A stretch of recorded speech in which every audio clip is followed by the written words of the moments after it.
A small bird with a big personality, the beloved Carolina Wren has a way of catching one's attention. Frequenting backyards of eastern United States, they are favored by many, and it's easy to see why. Their sassy way and a look that exudes cuteness.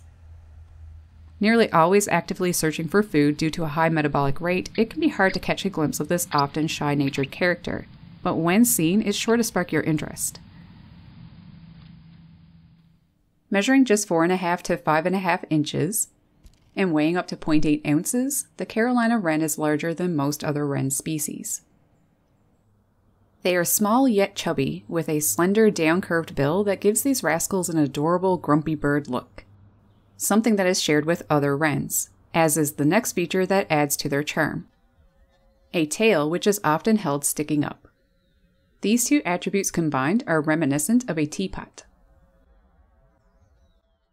Most other wrens are fairly dull in color, but this little one, both male and female, beams with a rich reddish-brown above, slightly orange below, and a distinct long white eyebrow stripe, as well as a white chin and throat. Thanks to the distinct look of wrens, the only birds in their location that could be confused as them are other wrens, like the house and Buick. These birds are slightly smaller though, and not as brightly colored. Mostly found in the southeast, these birds have expanded their range over the years, now living further north, including some locations in southern Canada. This shift northward is thought to be contributed to warmer winter temperatures in recent years, as well as the growing hobby of backyard bird feeders. Wherever they dwell, Carolina Wrens are permanent residents. They do not head south in winter despite cold weather. Look for this little guy in places such as bottomland woods, shrubby wooded residential areas, brushy thickets including those in suburban yards, overgrown farmlands, and also old neglected buildings and other human-made structures. Don't look for them up in the treetops, but closer to the ground and in the leaf litter or tangled vegetation, often darting in and out of shadowy places created by fallen trees, old stumps, or upturned roots, while searching for their favorite food, insects. Arthropods like spiders are a big favorite of theirs too, but the most common they like are cockroaches, beetles, grasshoppers, moths, and caterpillars, among others. There are times when they will even eat lizards, frogs, and snakes. Obviously, one's a smaller size. A small portion of their diet, only around 5%, includes plant matter, things such as fruit pulp and seeds from bayberry, sweet gum, or poison ivy. To find insects, this enthusiastic insectivore will creep around bushes and shrubbery, and often dashes or hurries up or down trunks of trees, branches, or vines, probing with their long bills any nooks and crannies. They also use their bills to turn over vegetation and hammer or shake apart their prey. A fun thing about these wrens is that they are known to take an interest in people's gardens, often exploring what they have around, such as woodpiles and even garages. This means it is highly possible to attract them to feeders that have their favorite food, which is especially true in the colder months or in northern locations that have been seeing them in the recent decades. Places that see snow in winter offer a challenge for the Carolina Wrens that live there, bitter cold and too much snow not allowing them to find food. In this case, supplemental food in the form of feeders or native berry and seed-producing trees offers much needed help to these birds.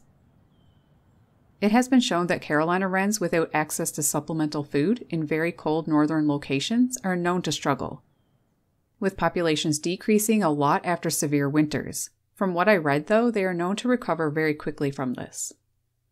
There are ways to help, like providing shelter by leaving out nest boxes that have slots rather than holes, with the dried grasses left inside.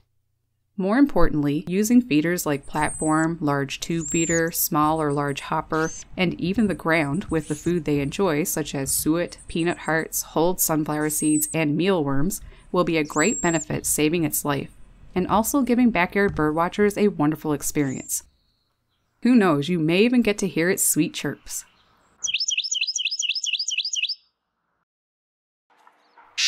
These little passerines are known to produce many different calls that include loud repeated rasping, chattering, and a rising and falling cheer.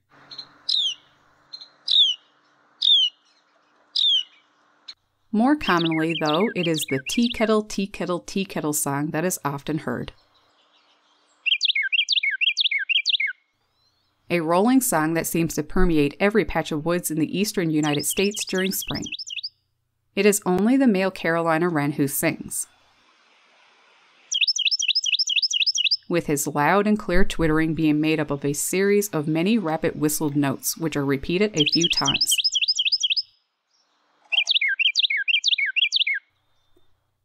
It lasts just 2 seconds, with it described as 3-parted, as in a repeated tea kettle. These birds do not skimp on the number of times they will sing in a day either, as one captive male was noted as singing nearly 3,000 times in just one day. So they love to break out into song, and will even do so while on a feeder, as Birds Walking Down was able to catch several times.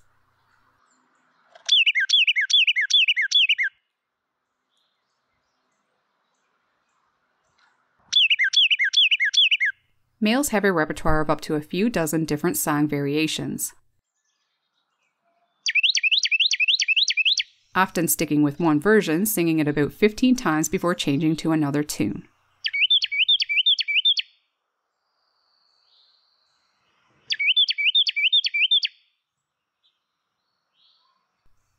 As with many other birds, these songs are used to defend a territory and attract females.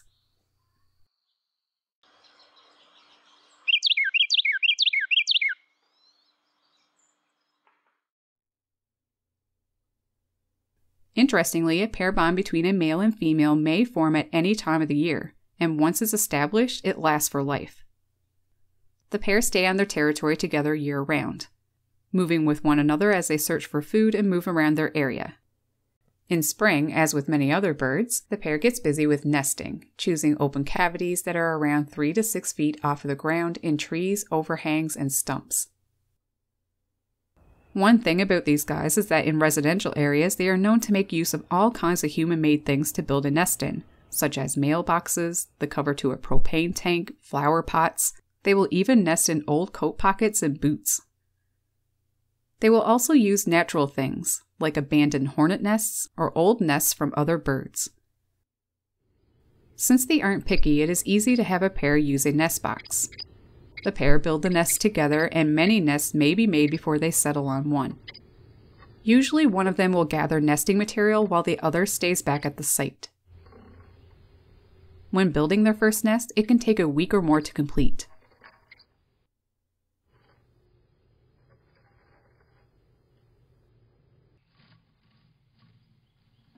It is a bulky, cup-shaped, often domed nest with a side entrance, and usually has a woven extension like a porch or entrance ramp attached. It's loosely built with many different materials that include bark strips, dried grasses, dead leaves, pine needles, hair, feathers, snakeskin, paper, plastic, all kinds of stuff. The inner bowl is lined by the female, who may add more nest material after she has started incubating, and is typically 3 to 9 inches long and 3 to 6 inches wide. 3 to 7 eggs that are white, cream, or pinkish with fine rusty brown spots, and just under an inch in length and nearly half an inch in width, are laid and incubated for 2 weeks or a little more. While the female warms the eggs, her mate brings her food. When the babies hatch 10 to 16 days later, the male and female busily provide food for them.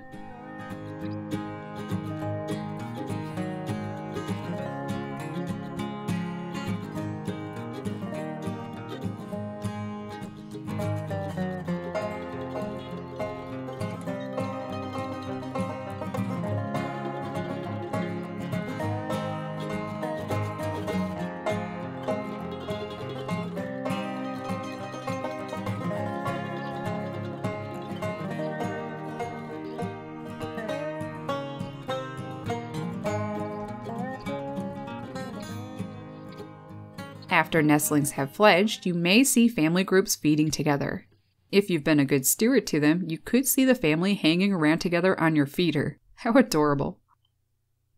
As reported by the North American Breeding Bird Survey, the population of Carolina Wrens increased between 1966 and 2015. These little birds are common across their range, and since they are making their way into Canada in recent decades, the Carolina Wren is a U.S.-Canada stewardship species. Partners in Flight estimates a breeding population of 14 million. On the Continental Concern Score, it rates a 7 out of 20, and is not on the 2016 State of North America's Birds Watch list, indicating that they are doing fairly well. It is thought that forest fragmentation in some areas, as well as reforestation in others, have helped these birds out since both create the tangled shrubbery habitat they like. For a small bird, they can live pretty long. The oldest recorded Carolina Wren was at least 7 years, 8 months old when it was recaptured and re-released during banding operations in Florida in 2004. It had been banded in the same state in 1997. How much longer did that little guy live, I wonder? The Carolina Wren is such a likable, charming bird to me. Even though I'm not in their range and therefore have no first-hand experience, watching the videos of them gave me all the insight I need. They are awesome little birds to watch, but then again, I think that is the case with all wrens. Just wonderful, fascinating little feathered beings. What are your thoughts on the Carolina Wren? Comment below, and thank you Birds Walking Dan for sharing your videos. Please make sure to check his channel out. A link is down in the description and on the screen now. I hope you enjoyed this video. Happy spring birding!